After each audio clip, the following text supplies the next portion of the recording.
My daughter forced me to sign over the house, telling the notary I was getting senile. I looked at the documents in my hospital janitor uniform, still smelling like disinfectant from my morning shift cleaning the cardiac wing.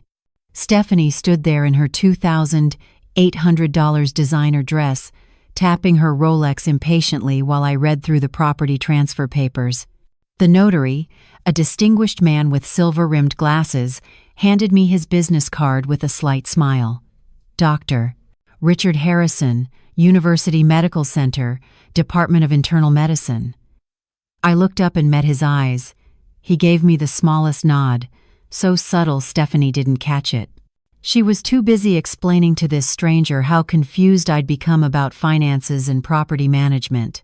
"Mom's 64 now," Stephanie said, not quite looking at me. "These kinds of decisions are getting too complex for her. She needs professional guidance, someone who understands estate planning." She smoothed her dress, the fabric probably worth more than my entire month's salary. "It's better if I handle the property, make sure everything's properly managed." I examined the signature line on the transfer document. The house at 847 Maple Drive. The house Stephanie had bought for me 2 years ago and put in my name. The house worth $565,000 that she now wanted back. Dr. Harrison watched me carefully, his pen poised but not pushing. "Mrs. Vaughn," he said quietly, "do you understand what you're signing?" "She understands enough," Stephanie interrupted. "Mom, it's just paperwork. Transferring the deed back to me so I can handle maintenance, taxes, all the complicated stuff you don't need to worry about." What Stephanie didn't know was that Dr. Harrison had worked at Metro General for 15 years.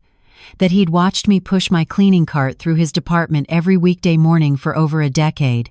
That he knew exactly who I was and what I'd sacrificed to put the woman standing before him through medical school. I set down the pen without signing. "I'd like to read this more carefully before I make any decisions." Stephanie's jaw tightened.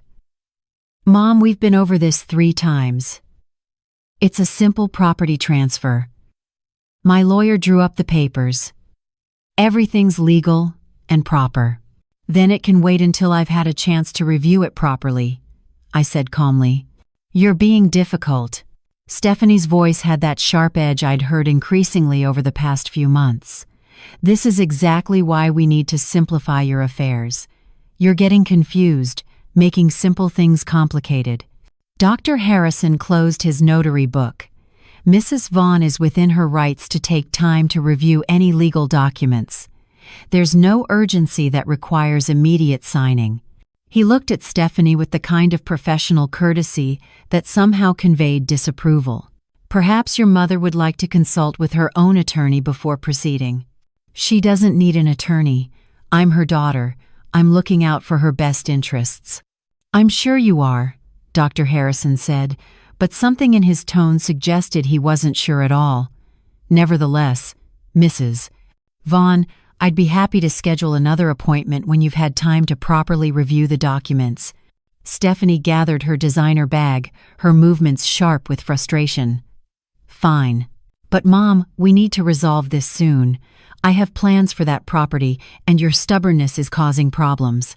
"Plans for the property, not plans for my home, not concerns about where I'd live if she sold it, plans that apparently required my signature on papers I hadn't been given adequate time to understand."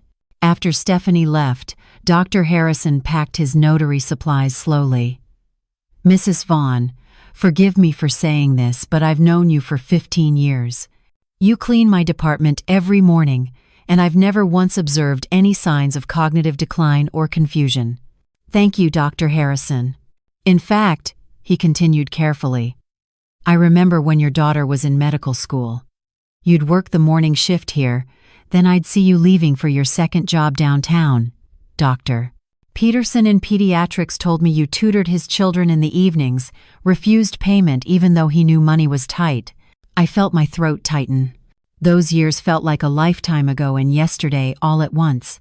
"I also attended the Regional Medical Excellence Conference 2 weeks ago," Dr. Harrison said. "I heard Dr. Stephanie Vaughn give a presentation about overcoming educational neglect and absent parenting. He paused. It was quite a compelling narrative, very moving. Several colleagues were deeply impressed by her story of triumph over adversity. The way he said it made clear he hadn't been impressed at all. "I see," I said quietly. "Mrs. Vaughn, I don't typically interfere in family matters, but that presentation troubled me greatly, particularly because I know the truth about those years, about your sacrifice, about how present you actually were, even when 3 jobs meant you were exhausted." He handed me a card with a different number. "This is my personal cell phone. If you need anything, legal advice, documentation, someone to verify facts, please don't hesitate to call." I took the card, my hands trembling slightly, not from senility. From the weight of understanding that my daughter had been telling lies about me to her colleagues, that the conference presentation Dr. Harrison mentioned wasn't the private complaint of a resentful child, but a public narrative presented to 400 medical professionals as truth. "Thank you, Dr. Harrison. I appreciate your kindness." "It's not kindness, Mrs. Vaughn. It's basic decency. Something your daughter seems to have misplaced along with her gratitude." He picked up his briefcase. "I meant what I said. Call me if you need anything, particularly if the pressure to sign documents continues."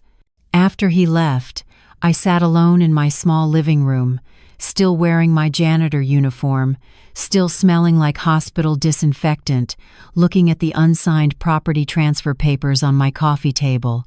The house around me suddenly felt different, not like a gift from a grateful daughter, more like bait in a trap I hadn't seen coming. What had Stephanie said at that conference? What lies had she told about the years when her father Gerald died and I worked myself to exhaustion to give her every opportunity? I pulled out my phone and searched for the conference program online. Found Stephanie's presentation listed. The description made my stomach turn. "Overcoming Poverty and Educational Neglect, a Personal Journey." Educational neglect. The words burned. I'd missed sleep, missed meals, missed having a life of my own to make sure Stephanie never missed an opportunity for education. And somehow, that sacrifice had been transformed into neglect, into a story of triumph over an absent, inadequate parent, into a lie that 400 doctors now believed was truth. My phone buzzed. A text from Stephanie. "Mom, we need to talk about your attitude today. You embarrassed me in front of a medical professional. Call me." I looked at the unsigned papers, at Dr. Harrison's card, at the text from my daughter, who thought I was senile and difficult, and I realized this situation was far more complicated than a simple property transfer. This was about whether I'd let my daughter rewrite history, steal my home, and erase the truth about what those years had actually cost me. I wasn't going to sign those papers. Not today. Not until I understood exactly what Stephanie had said at that conference and what other lies she'd been telling about the mother who'd given up everything to build her success. 2 weeks earlier, I'd sat in the back row of the Regional Medical Excellence Conference at the downtown Marriott. 420 medical professionals filled the grand ballroom, doctors in expensive suits and tailored dresses, networking over coffee before the presentations began. I wore my only good outfit, a navy dress I'd bought at Target 3 years ago for Stephanie's white coat ceremony. It felt tight around my shoulders from years of pushing cleaning carts and lifting industrial mop buckets. I'd taken a personal day from the hospital, my first in 8 months, to attend. Stephanie had mentioned the conference casually 2 months prior, said she might be speaking but wasn't sure about the schedule. I'd checked the program online and seen her name listed. Dr. Stephanie Vaughn, Cardiology, Metro General Hospital, my daughter, my pride, speaking at a regional medical conference. The thought of missing it never crossed my mind. I'd arrived early, found a seat in the back where I wouldn't be conspicuous, where Stephanie wouldn't feel self-conscious seeing her janitor mother among her accomplished colleagues. The program listed her presentation at 10 a.m., Overcoming Poverty and Educational Neglect, a Personal Journey to Medical Excellence. Educational neglect. I'd read that phrase 3 times, trying to understand what it meant. Trying to remember any moment when I'd neglected Stephanie's education. The parent-teacher conferences I'd attended on 3 hours of sleep. The homework sessions at midnight between my second and third jobs. The science fair projects we'd worked on together at the kitchen table while I ate cold dinner because I'd been too busy helping her to eat it warm. Maybe the presentation wasn't about me. Maybe it was about the school system, about underfunded programs, about the obstacles many students faced. I settled into my seat, excited to hear my daughter speak, proud that she'd been selected for this conference. The moderator introduced Stephanie at 10:03 a.m. She walked to the podium in designer heels that probably cost $800, her hair perfectly styled, her posture confident. She looked like success.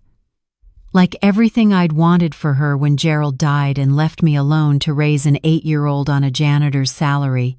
"Good morning," Stephanie began, her voice clear and strong through the sound system. "I'm here today to share my journey from poverty and parental neglect to my current position as an attending cardiologist at Metro General Hospital." My chest tightened. Parental neglect. "I grew up with a mother who worked constantly," Stephanie continued, "but was never actually present. Multiple jobs meant she was physically absent most of my childhood. And when she was home, she was too exhausted to engage, to help, to provide the emotional and educational support children need." I gripped the conference program in my hands, creasing the glossy paper.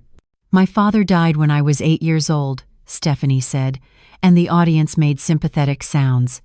"My mother's response was to work even more hours, leaving me essentially to raise myself. I learned early that I couldn't depend on parental guidance, that my education would have to be self-directed because there was no one at home to help with homework, to encourage academic achievement, to attend school events. That wasn't true. That was a lie. I'd attended every school event, every parent-teacher conference, every award ceremony, every track meet, every choir concert. I'd been exhausted, wearing clothes that smelled like cleaning chemicals, sitting in the back because I was self-conscious about my appearance. But I'd been there. Financial instability was constant, Stephanie told the room full of doctors.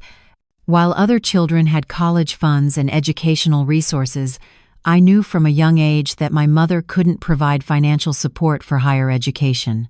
That I'd need scholarships, loans, any assistance I could find because relying on family wasn't an option. My hands were shaking now. I'd paid $164,000 for her education, every semester, every textbook, every expense. I had the canceled checks in a box at home, the receipts, the payment confirmations from Howard University and from her medical school at Morehouse. The emotional neglect was perhaps harder than the financial struggle, Stephanie continued. Having a parent who was physically present, occasionally but emotionally unavailable, teaches you that you can only depend on yourself, that seeking help is futile, that you're fundamentally alone in facing life's challenges. A woman next to me whispered to her colleague, "How devastating for her. No wonder she's so driven." I wanted to stand up, to shout that it wasn't true, that I'd held Stephanie when she cried about her father's death, that I'd stayed up with her through nightmares and homework struggles and teenage heartbreaks, that emotionally unavailable meant absent, and I'd never been absent even when I was so tired I could barely stand. But I sat frozen, watching my daughter tell 420 medical professionals that I'd neglected her, that I'd failed her, that her success had come despite me, not because of anything I'd provided. "I share this story," Stephanie said, her voice strong with conviction, "not for sympathy, but to demonstrate that our backgrounds don't define our futures. We can overcome neglect, poverty, and lack of family support to achieve medical excellence. We can break cycles of dysfunction and create better lives than the ones we experienced growing up." The audience applauded. Long, enthusiastic applause. Several doctors stood. My daughter accepted their recognition with gracious nods, her smile confident and bright. I felt sick. Dr. Richard Harrison approached the microphone during the question period. Dr. Vaughn, your story is truly inspiring. I'm curious about the practical aspects. How did you finance medical education without family support? Scholarships primarily, Stephanie answered smoothly. Need-based financial aid for disadvantaged students. I qualified for significant assistance due to my circumstances. Single-parent household, limited income, demonstrated financial hardship. The aid made medical school possible when family resources weren't available. Need-based aid. I thought about the FAFSA forms I'd helped her fill out years ago. The ones that asked about parental income. The ones that required tax returns and financial documentation. Had she reported my income accurately? Or had she told the financial aid office the same story she was telling this audience? My phone buzzed quietly. A text from Dr. Williams, a cardiologist I knew from cleaning the cardiac wing. Darlene, are you here? Did you hear Stephanie's presentation? Another buzz. Dr. Peterson from Pediatrics, whose children I'd tutored 15 years ago when they were struggling in high school. That's your daughter? Darlene, what is she talking about? I silenced my phone and kept watching colleagues congratulate Stephanie on overcoming such difficult circumstances, watching her accept praise for surviving neglect that had never happened, watching her build a professional reputation on a foundation of lies about the mother who'd sacrificed everything. After the presentation ended, I should have left, should have walked out before Stephanie saw me, but I couldn't move. I sat in that back row seat while doctors filed past, heading to the next session, discussing how inspiring Dr. Vaughn's story had been. Then Stephanie saw me. Our eyes met across the emptying ballroom. For just a moment, her confident expression faltered. She knew I'd been there, knew I'd heard every word. Then her face hardened, and she turned away, gathering her notes, accepting congratulations from lingering colleagues.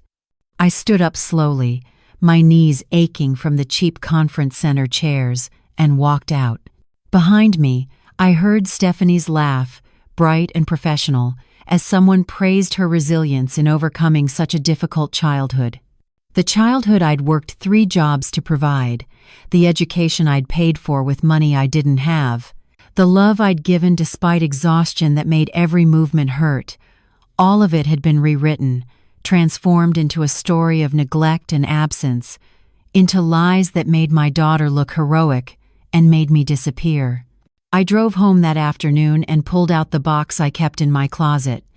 The thank you cards Stephanie had written over the years, 16 years of cards, from age 8 to 24. Dear Mama, you are my hero. Thank you for working so hard for me. I know you're tired, but I love you so much. You're the best mother in the world. Every card contradicted what she'd told that conference, every expression of gratitude erased by her new narrative of neglect. I sat on my bedroom floor, surrounded by evidence that my daughter had loved me once, before success made her ashamed of where she came from.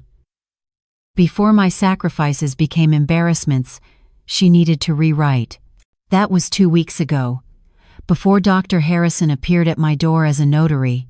Before Stephanie started pressuring me to sign over the house, before I understood that the lies she'd told at that conference were just the beginning of something much worse.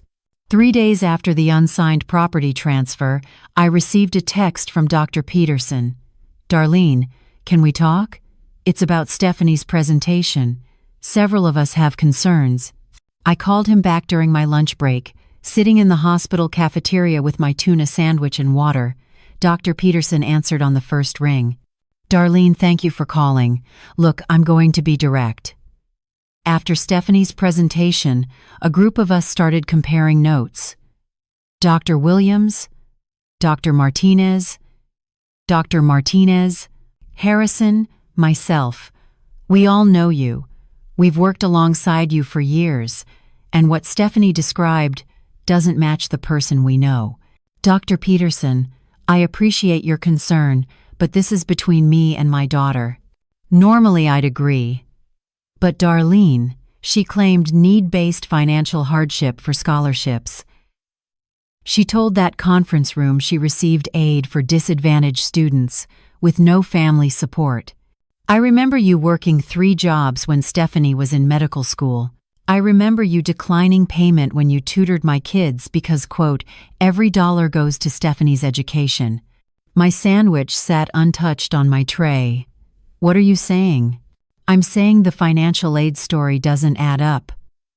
If you were supporting her education, if you were working multiple jobs to pay her expenses, then she shouldn't have qualified for need-based aid.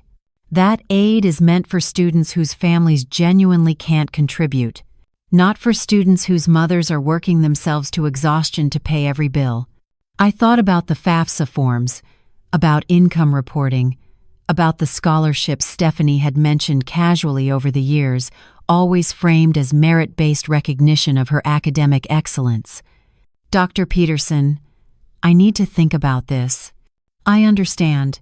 But Darlene, there's something else. Dr. Harrison mentioned Stephanie tried to have you sign property transfer documents, that she claimed you were becoming senile and needed professional guidance with finances.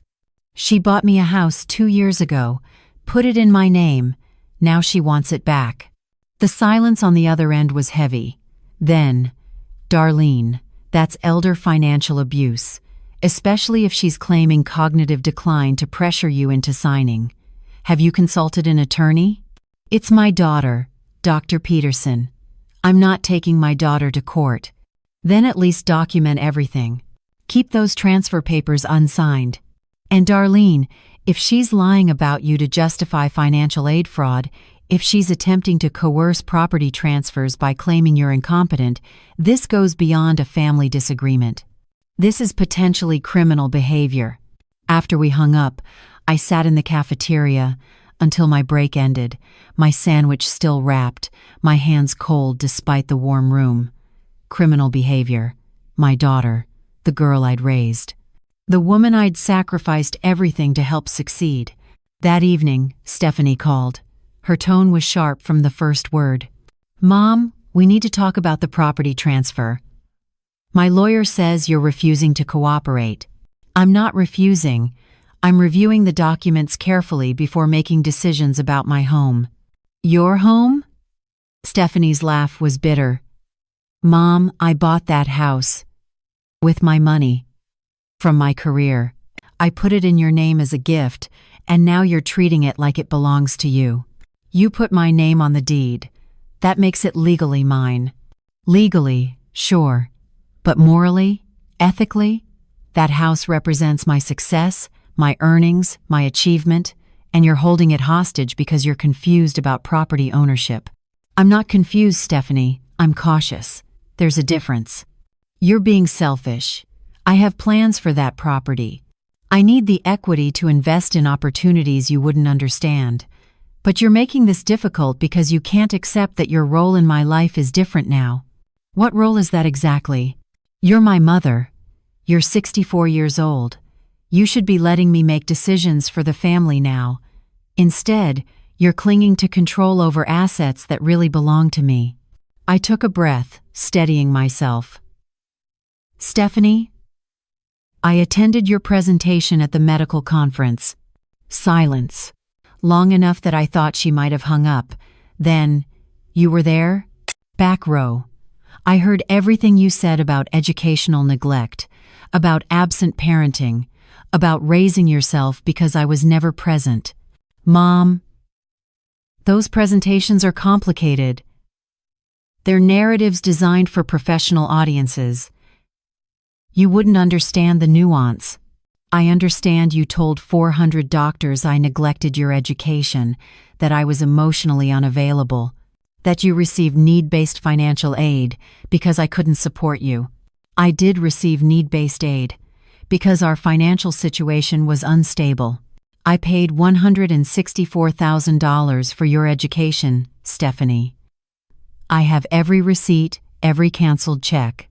I worked 3 jobs to make sure you never had to take loans or work during school. How is that unable to provide support? You made that choice, Mom.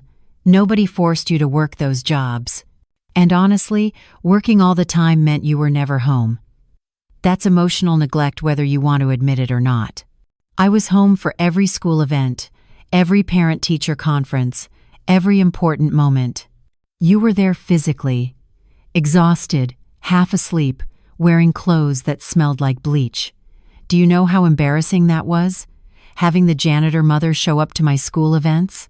The words hit like a slap. Embarrassing. Yes, Mom. Embarrassing. My friends had parents who were doctors, lawyers, professors. I had a mother who cleaned toilets. Do you understand what that was like for me? Always being the poor kid with the janitor mom?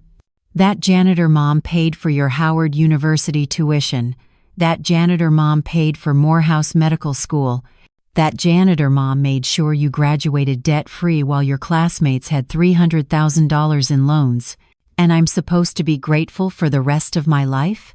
Supposed to structure my entire existence around thanking you for doing the bare minimum a parent should do? The bare minimum. I heard my voice break. Stephanie, I worked 16-hour days for 12 years.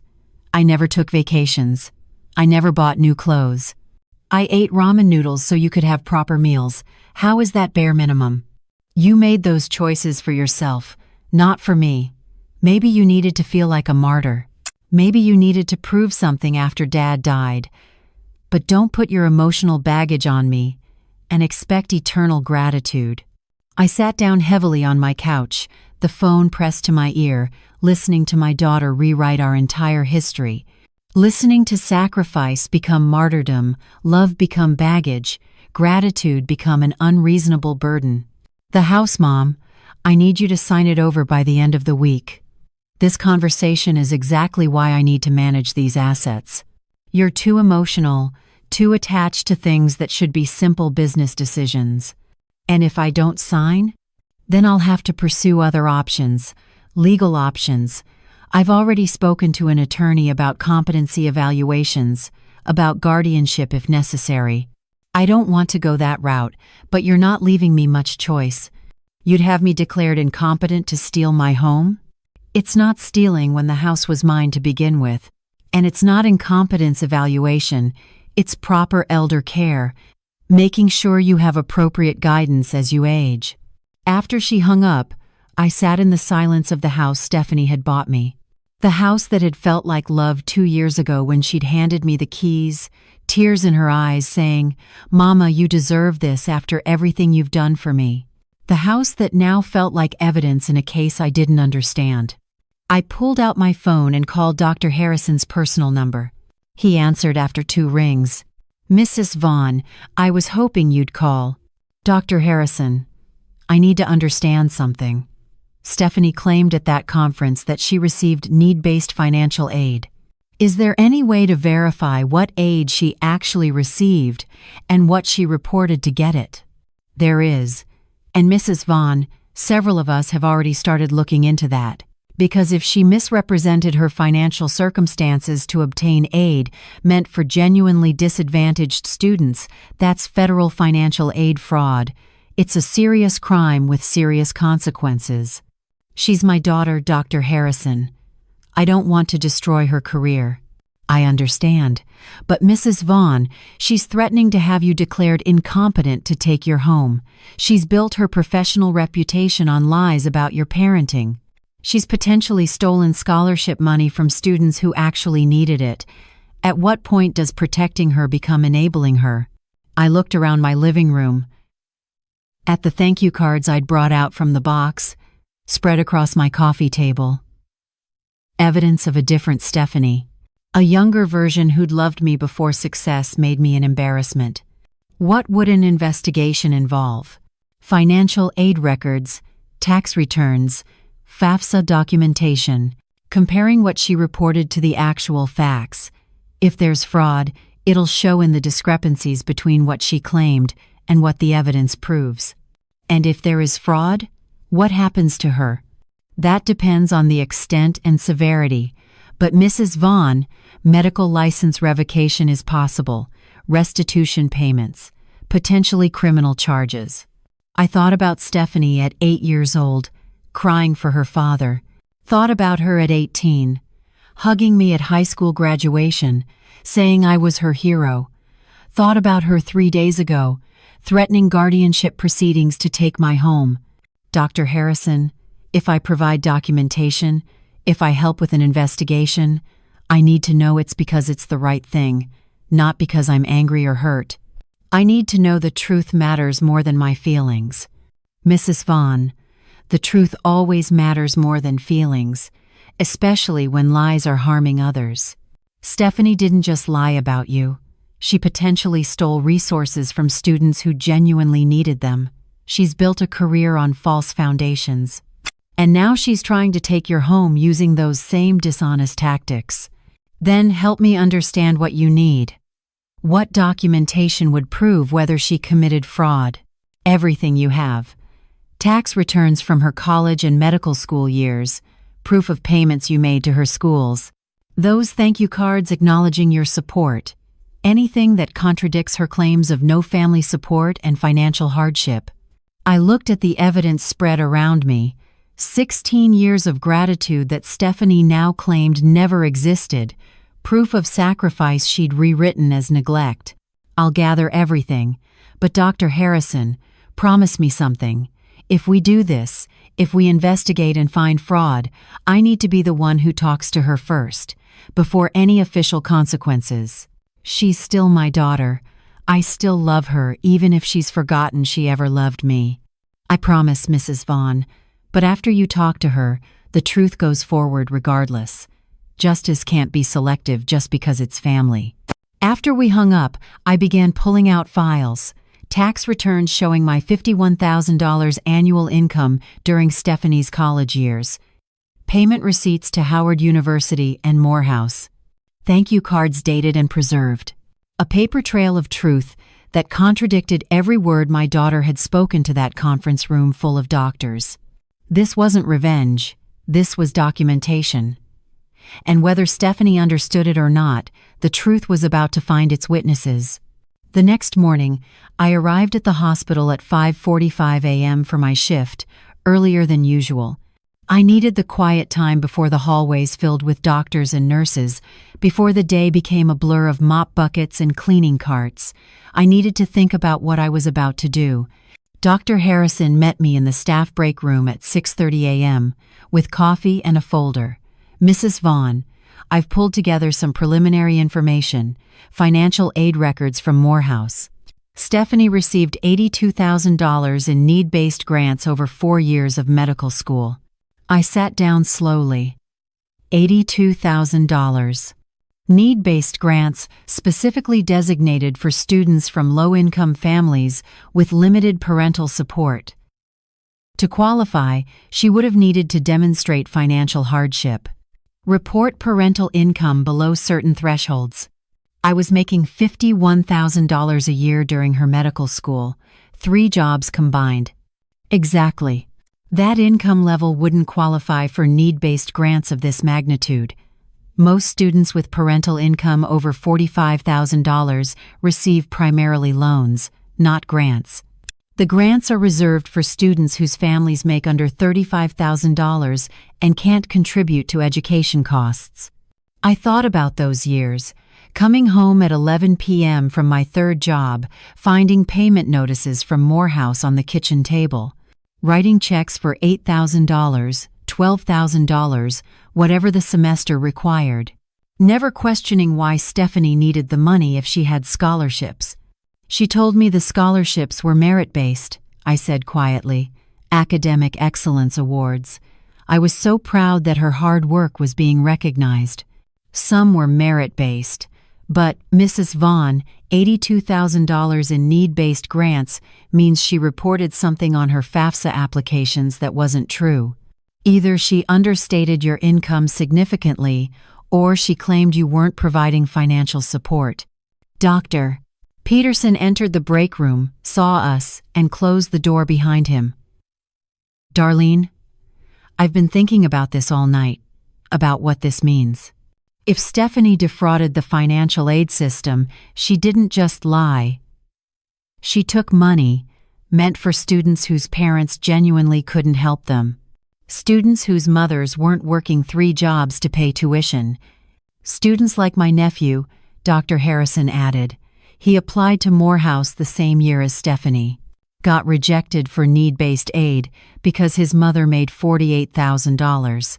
He graduated with $280,000 in loans, while Stephanie, whose mother was paying her bills, received grants. The weight of it settled on me. This wasn't just about lies Stephanie had told about our relationship. This was about stolen opportunities. About students who'd been denied aid because people like my daughter had taken resources they didn't need. What do? I asked. We document everything, Dr. Peterson said. Then we present it to the Medical Ethics Board. Let them investigate officially.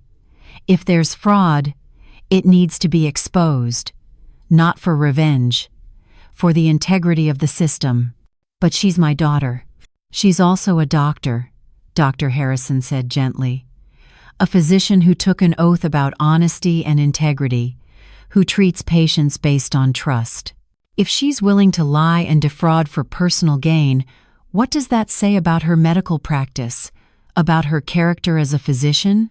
I looked at the folder of evidence, at the documentation of my income, my payments, my sacrifice, at the proof that Stephanie's story of hardship and neglect was a carefully constructed fiction designed to extract money from a system meant to help genuinely disadvantaged students.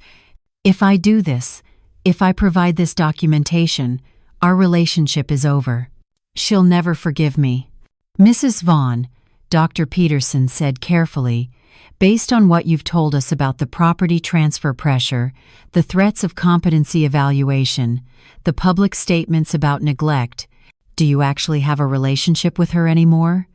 Or do you have a daughter who's using you when it's convenient and discarding you when it's not? The question hurt because I didn't have a good answer. The Stephanie who'd written those thank you cards was gone, replaced by someone who saw me as an embarrassment, an obstacle, a problem to be managed with legal maneuvers and coerced signatures. How long do I have to decide? Stephanie gave you until the end of the week to sign the property transfer, Dr. Harrison said. That's 4 days. I'd suggest we present the evidence to the ethics board before then. Because once you refuse to sign, she's threatened legal action, competency evaluations, guardianship proceedings. Better to have the truth established before she starts making official claims about your mental capacity. 4 days. 4 days to decide whether to protect my daughter or protect the truth. 4 days to choose between the love I'd always had for her and the justice she'd denied to others. I thought about Gerald, about what he'd say if he were here. He'd always been the moral compass in our marriage, the one who insisted on doing right even when it was hard. When Stephanie was 6 and accidentally broke a neighbor's window, Gerald had made her apologize and work to pay for the replacement. Character matters more than comfort, he'd told her. Truth matters more than convenience. Gerald would want the truth told. Even if it meant our daughter faced consequences. Even if it meant she'd hate me for the rest of my life. Okay, I said. I'll provide everything I have. Tax returns, payment receipts, the thank you cards, all of it. But I want to talk to Stephanie first. Before the ethics board gets involved, I want to give her a chance to explain, to tell her side, to maybe make this right voluntarily. Dr. Harrison nodded. That's fair. But Mrs. Vaughn, be prepared for her to deny everything. To claim you're confused, that your memory is faulty, that the evidence is somehow incorrect. People who've built their lives on lies don't usually admit the truth willingly. I know. But I have to try. She's still my daughter. I still remember who she used to be before success changed her. That evening, I texted Stephanie. We need to talk. In person. Tomorrow evening at my house. Her response came 20 minutes later. About the property transfer? Have you decided to sign? About everything. 6 p.m. tomorrow. Please come. Fine. But Mom, I'm bringing my lawyer. This conversation needs professional witnesses given your mental state. Her mental state. The accusation stung even in text form, but I typed back simply, Bring whoever you need. This conversation is long overdue. Tomorrow, I'd tell my daughter what I knew, give her the chance to admit the truth, to make restitution, to maybe save her career before the investigation began. And if she denied it, if she continued lying, then I'd let the evidence speak for itself. Sometimes love means protecting people from consequences. Sometimes it means letting them face what they've done. I was about to find out which kind of love my daughter needed, whether she wanted it or not. Stephanie arrived at 6:15 p.m. the next evening, with a man in an expensive suit carrying a leather briefcase. She didn't hug me, didn't even make eye contact as she walked past me into the living room. "Mom, this is Richard Castellano, my attorney. He's here to facilitate our conversation and ensure everything is properly documented." The lawyer extended his hand. "Mrs. Vaughn, nice to meet you. Stephanie has briefed me on the property situation. I understand there's been some confusion about the transfer documents." "No confusion," I said. "I understand them perfectly. I'm just not signing." Stephanie sat on the couch, her posture rigid. "Then why are we here?" "What's this about, Mom?" I remained standing, feeling stronger on my feet. "I attended your medical conference presentation 2 weeks ago."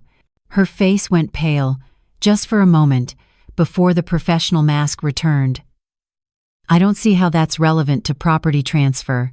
You told 400 doctors I neglected your education, that I was emotionally unavailable, that you received need-based financial aid because I couldn't provide support. Those are complex family dynamics that a general audience can't fully understand." I brought documentation.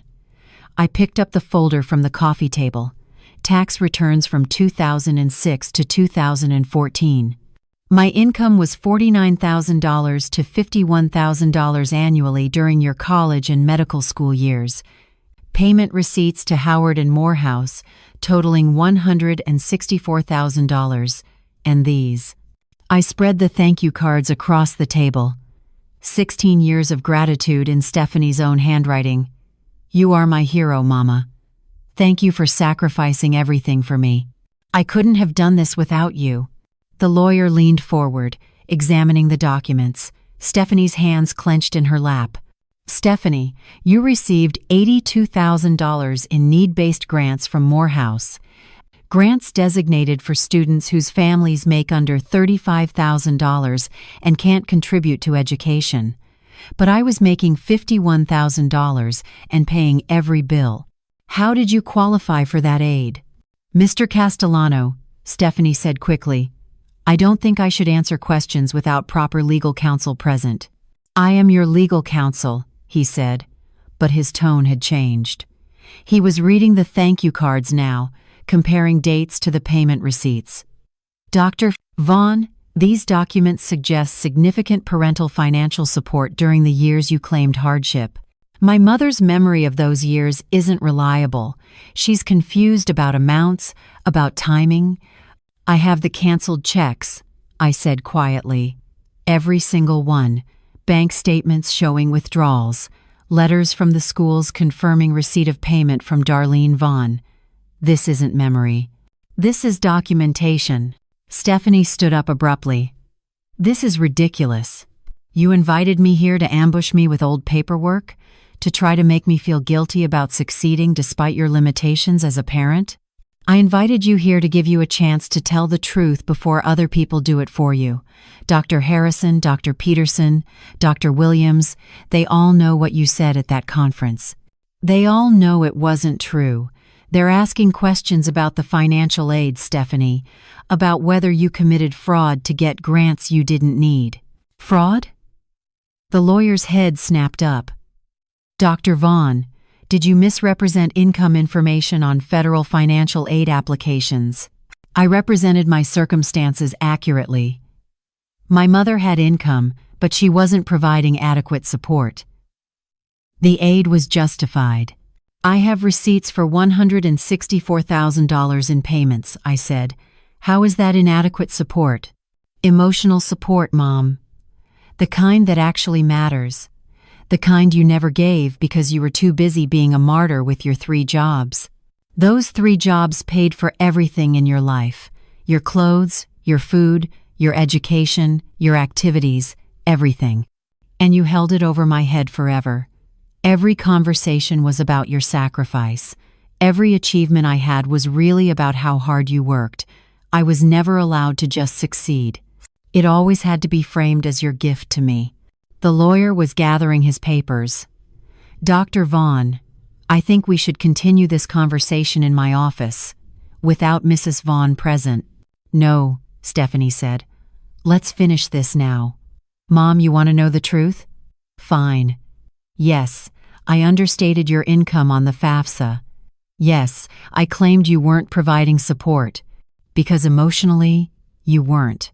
And I needed that aid because I deserved opportunities beyond what your limited income could provide. You deserved them so much you took them from students who actually needed them? I needed them too. Just because you were paying tuition didn't mean I wasn't struggling. Do you know what it's like to be the poor kid at Howard? To have roommates with trust funds while your mother cleans toilets?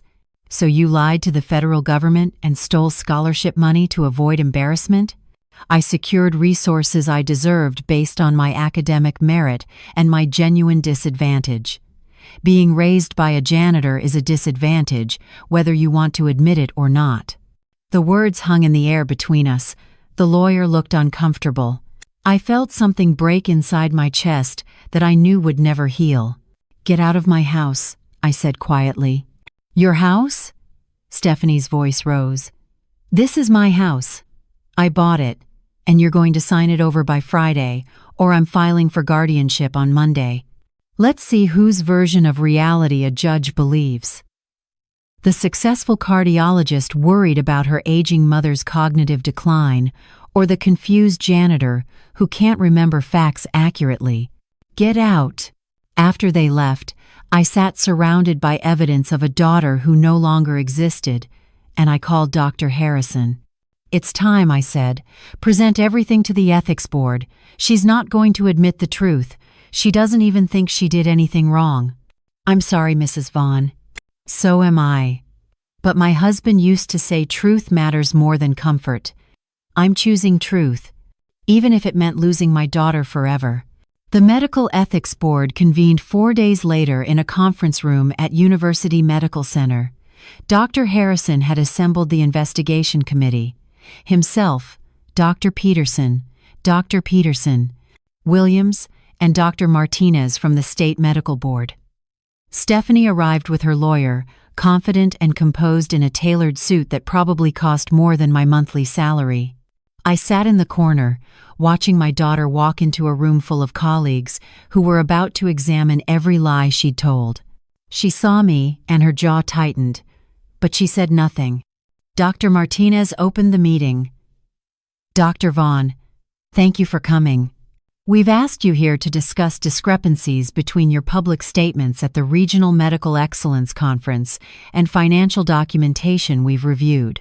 I'm happy to clarify any misunderstandings, Stephanie said smoothly, though I'm not sure why my mother's financial records from a decade ago are relevant to my medical career. Doctor, Harrison placed a folder on the table. Because those records contradict claims you made to obtain $82,000 in need-based financial aid. Aid designated for students whose families genuinely cannot provide educational support. Stephanie's lawyer leaned forward. My client received aid she qualified for based on the information she provided at the time. Information that was false, Dr. Peterson said. He pulled out documents. Mrs. Vaughn's tax returns show annual income of $49,000 to $51,000 during Stephanie's college and medical school years, far above the threshold for need-based grants.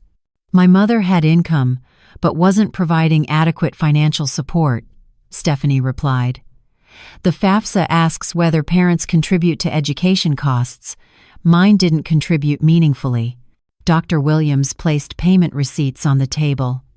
These are payment confirmations from Howard University and Morehouse Medical School, totaling $164,000 paid directly by Darlene Vaughn between 2006 and 2014, every semester, every expense, paid by your mother. The lawyer examined the receipts, his expression darkening. Stephanie remained calm.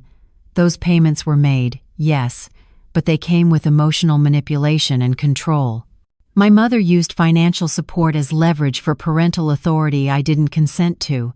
So you lied on federal financial aid applications because you felt your mother's support came with conditions? Dr. Martinez's voice was ice cold. I reported my circumstances as I experienced them. Financially unstable household, emotionally unavailable parent, inadequate support system. Financially unstable? Dr. Harrison pulled out bank statements. Your mother maintained 3 steady jobs for 12 consecutive years. Her income was consistent and reliable. She never missed a tuition payment. Consistent poverty isn't stability, it's chronic deprivation. Dr. Peterson shook his head. Dr. Vaughn, I knew your mother during those years. She tutored my children for free while working 3 jobs. She declined payment because, and I quote, "Every dollar goes to Stephanie's education." Does that sound like inadequate support? Emotional support matters more than financial support. You wouldn't understand, because you had normal parents. The room went silent. Dr. Williams finally spoke. Dr. Vaughn, are you seriously arguing that your mother working 3 jobs to pay $164,000 for your education constitutes neglect? I'm arguing that physical presence without emotional availability is a form of neglect, and that my need for financial aid was real, regardless of how much money my mother chose to send to my schools. Dr. Martinez opened another folder. We've also reviewed your recent presentation, the one where you claim to overcome educational neglect and parental absence. We have testimony from multiple colleagues who attended your school events, recitals, and graduations. All of them remember your mother being present, exhausted, yes, but present. Testimony from people who saw snapshot moments. They didn't live in my house. They didn't experience the daily reality of having a parent who was physically there but emotionally absent. So your entire professional narrative is based on emotional feelings rather than factual circumstances? Dr. Peterson asked. My narrative is based on my lived experience, which is valid regardless of how others perceive it. Dr. Harrison placed the thank you cards on the table. These are cards you wrote to your mother between ages 8 and 24. Would you like to read some of them to the committee? Stephanie's composure finally cracked. Those are private family correspondence. You have no right to use them. Your mother provided them voluntarily as evidence. This one from 2012, during your 2nd year of medical school. Thank you for sacrificing everything so I can achieve my dreams. You are the most selfless person I know. I love you, Mama. Dr. Harrison looked up. Does that sound like someone experiencing parental neglect? I was young. I didn't understand complex family dynamics. You were 24 years old, a medical student, old enough to understand exactly what you were writing. The lawyer whispered something to Stephanie. She shook her head sharply. No, I'm not admitting to anything. My circumstances justified the aid I received. My mother's version of events is colored by her need to be seen as a martyr. Dr. Martinez closed his folder. Dr. Vaughn, based on the evidence presented, this committee believes you misrepresented your financial circumstances to obtain need-based aid you didn't qualify for. That's federal financial aid fraud. We're referring this matter to the FBI Financial Crimes Unit and to the Medical Licensing Board. You can't do this. I'm a respected cardiologist. I've done nothing wrong except succeed despite difficult circumstances. You've defrauded the federal government, Dr. Williams said. You've built your professional reputation on lies, and you're currently attempting to coerce your mother into signing over property by claiming she's mentally incompetent. Dr. Vaughn, your success doesn't excuse criminal behavior. Stephanie stood up abruptly. This is a witch hunt. My mother is bitter about my success, and she's turned you against me. Your mother provided documentation, Dr. Peterson said. She didn't need to turn us against you. The evidence did that. I want copies of everything, the lawyer said.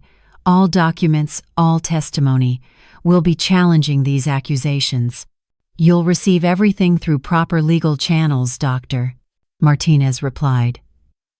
Dr. Vaughn, you're suspended from medical practice pending the completion of the fraud investigation. You have 48 hours to inform Metro General of your suspension status. Suspended? You're destroying my career over paperwork from 10 years ago? We're protecting the integrity of the medical profession, Dr. Harrison said, something you should have considered before committing fraud. After they left, I sat in that conference room feeling hollow. I'd protected the truth, but I'd destroyed my daughter's career in the process. Dr. Harrison sat down beside me. Mrs. Vaughn, you did the right thing. Then why does it feel like I just lost everything? Because love and justice don't always align. Sometimes doing right means losing people we love. But the alternative was letting her continue hurting others. I looked at the thank you cards still spread on the table.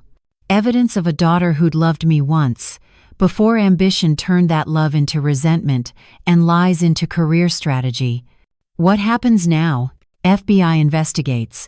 If they find fraud, criminal charges, medical board reviews for license revocation, and Stephanie faces the consequences of choices she made years ago. Consequences I'd helped expose. Justice I'd demanded. Truth I'd protected. Even if it meant my daughter would hate me forever. The FBI investigation took 6 weeks. During that time, Stephanie didn't call, didn't text, didn't acknowledge my existence except through her lawyer's threatening letters about the property transfer. The letters claimed I'd conspired with hospital staff to defame her character, that I'd fabricated evidence, that my age had made me susceptible to manipulation by colleagues with grudges against successful black female physicians. I read each letter alone in my living room, the house Stephanie had bought me, and wondered if she actually believed what her lawyer was writing.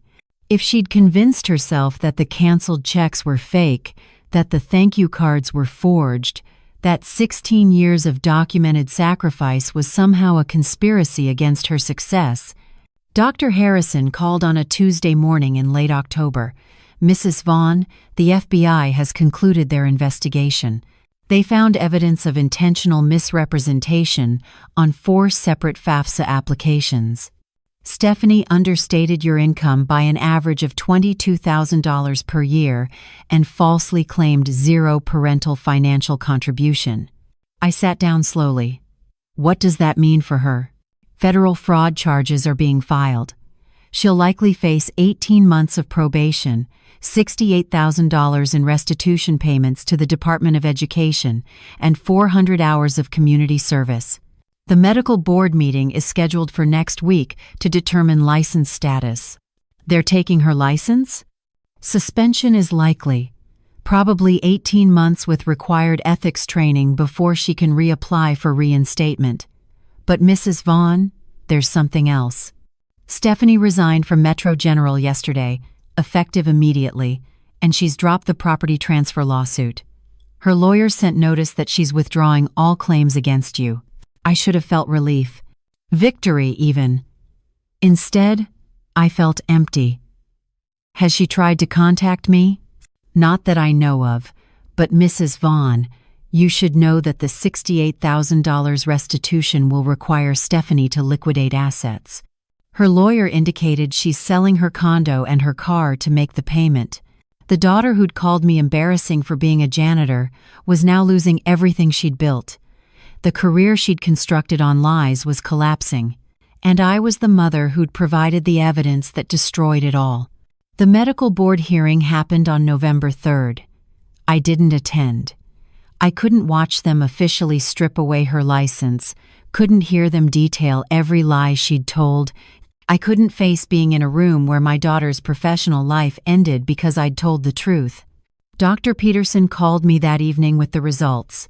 18-month suspension, $68,000 restitution, 400 hours of community service in underserved medical clinics, and mandatory ethics training before license reinstatement consideration. Is she there? At the hearing? She was. She didn't say much. Just accepted the decision and left. Darlene. She looked broken. I know that's not what you want to hear, but I thought you should know. After he hung up, I sat in my kitchen thinking about Stephanie at 8 years old, crying because her father had died. Thinking about her at 18, hugging me at graduation, calling me her hero. Thinking about her at 36, telling a room full of doctors I'd neglected her education. All versions of my daughter. All true in their own way. All now overshadowed by the consequences of choices she'd made and lies she'd maintained. 3 months passed. Winter came to Atlanta, cold and gray.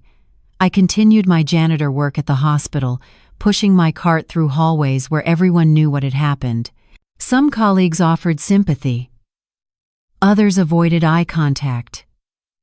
Uncomfortable with the family drama that had played out so publicly in their professional space. Dr. Harrison stopped me one morning in early February. "Mrs. Vaughn, I thought you should know. Stephanie is working at a medical billing company now, processing insurance claims. It's the only healthcare job she could find with a suspended license." I imagined my daughter in a cubicle, processing paperwork for the profession she'd been expelled from, the cardiologist reduced to billing codes. The woman who'd called me embarrassing now doing work that required none of her training or skill.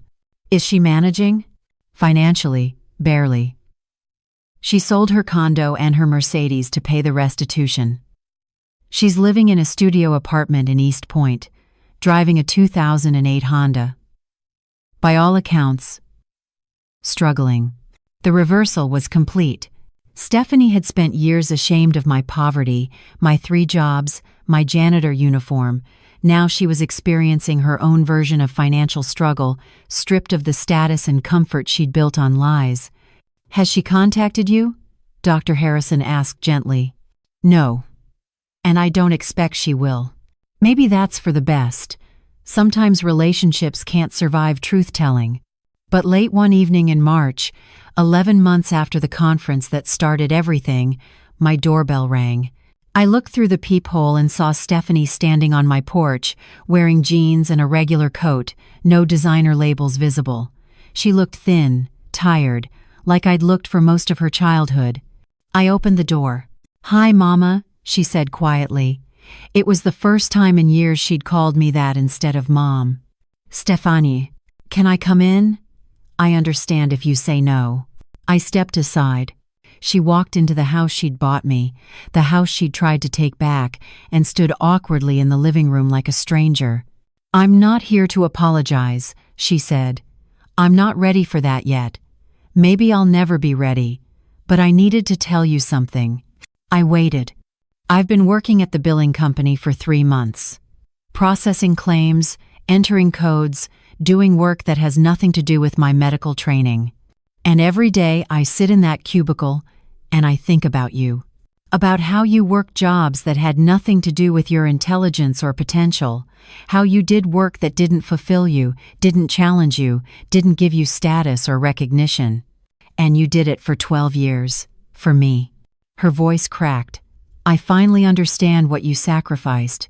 Not just the money, though that was real, but the time, the energy, the life you could have had if you weren't supporting me. You could have gone to school yourself. Could have pursued a career. Could have done something other than clean floors for 16 hours a day. But you chose me instead." I felt tears starting but held them back. "I told that conference room you neglected me. I believed it when I said it. I convinced myself that working all the time meant you weren't really present, that financial support without emotional availability was a form of abandonment. But Mama, you were there, tired, yes. Exhausted, yes, but there. And I took that presence for granted because I was ashamed of what you did for work, instead of grateful that you did it at all. Stephanie, I'm not asking for forgiveness. I know what I did was wrong. The fraud, the lies, trying to take your house, all of it. I'm paying for it now, literally and figuratively. But I needed you to know that I finally see you. See what you did, see what it cost." "You wrote me thank you cards," I said quietly. For years, you thanked me. You told me I was your hero. What happened to that girl? She got successful and forgot where she came from. Forgot that success built on someone else's sacrifice requires gratitude, not shame. Forgot that the hands that cleaned toilets were the same hands that paid for medical school. She wiped her eyes. I became someone Dad would be ashamed of. Gerald. She'd mentioned her father, the man who died when she was 8, who she'd mourned by working harder, achieving more, climbing higher. The man whose death had driven me to work 3 jobs so his daughter would never want for anything. Your father would have wanted you to tell the truth, I said, even when it hurt, especially when it hurt. I know. That's why I didn't fight the investigation, didn't challenge the evidence. Because somewhere under all my justifications and rationalizations, I knew you were right. And I knew lying more wouldn't fix anything. We stood in silence for a long moment. Not mother and daughter exactly. Not friends. Something in between. Something broken that might never fully heal, but had at least stopped bleeding. The restitution payments are taking everything, Stephanie said, but the money that's being redistributed, it's going to students who actually need it now. Students whose mothers really can't pay for their education. I like to think that maybe some good came from this. That my fraud being exposed means resources go where they should have gone in the first place. That's what Dr. Harrison said.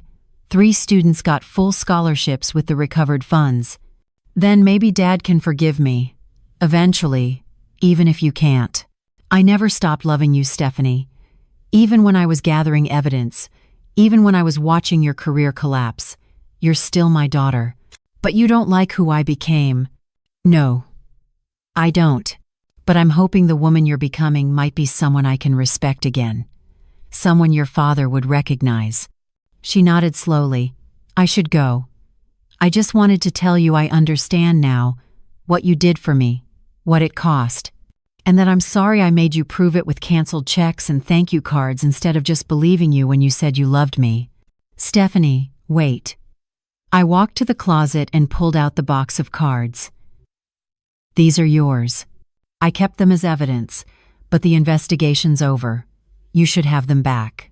She took the box, opened it, and looked at cards written in her own handwriting over 16 years.